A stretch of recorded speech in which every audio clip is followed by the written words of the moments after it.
मनोज एक छोटे से शहर में रहने वाला एक जनरेटर ऑपरेटर था।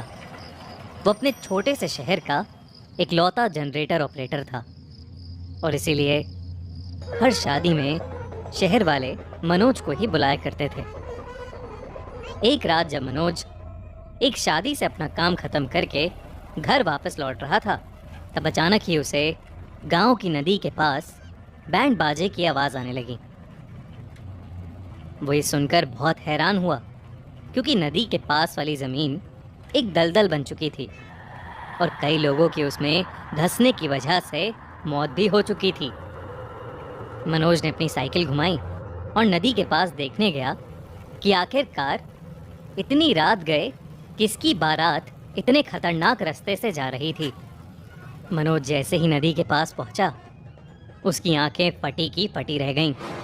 उस नदी के पास एक बारात जा रही थी। बाराती बहुत ही खुश थे और नाच गा रहे थे, मगर सभी बाराती इंसान नहीं बल्कि भूत लग रहे थे, जैसे न जाने कितने वक्त से मरे हुए हों। किसी की स्किन सड़ी हुई थी तो किसी की आंखें गायब थीं और उस बारात का दूल्हा सबसे डरावना लग रहा था। मनोज ये सब देख ही रहा था कि अचानक ही उसकी आंखों के सामने नदी के पास वाली ज़मीन धंस गई। वो ज़मीन जिस पर दूल्हा खड़ा था, ये देखते ही मनोज की चीख निकल गई और सभी बारातियों का ध्यान मनोज पर चला गया।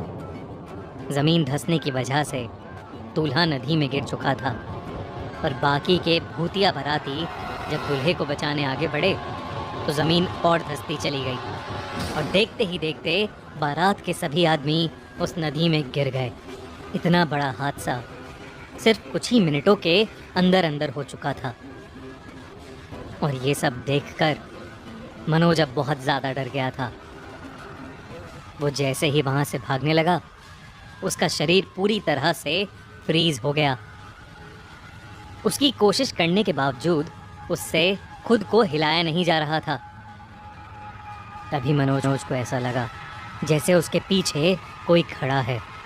उसने पीछे देखा तो एक भूतिया औरत उसके पीछे खड़ी रो रही थी।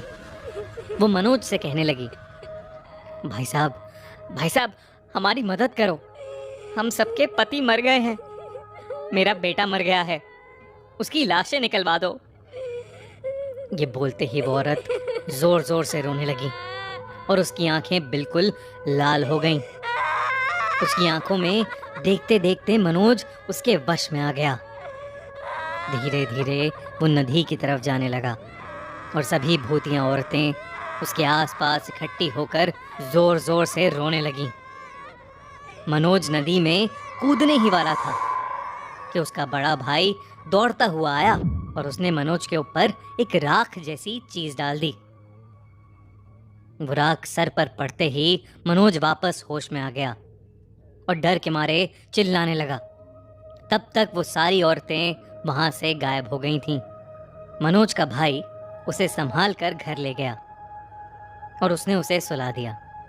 सुबह होते ही मनोज की दादी उसके पास आकर बैठी और उसे ये बताया कि जब वो 6 साल की थीं, तब उन्होंने सुना था कि नदी के पास से गुजरने वाली एक बारात के सारे मर्द नदी में गिरकर मर गए थे।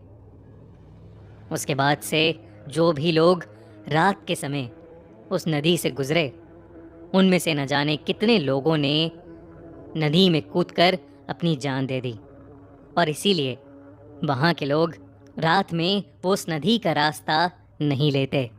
मनोज के बड़े भाई ने अपनी दादी को पहले ही बता दिया था कि मनोज के लौटने वाले रास्ते के बीच में वो नदी पड़ेगी और इसलिए उसकी दादी ने मनोज को बचाने के लिए उसके भाई को वहाँ पहले ही भेज दिया था। उस दिन के बाद मनोज फिर कभी उस नदी के आसपास भी नहीं भटका। क्या आप भी मनोज की तरह लाइफ में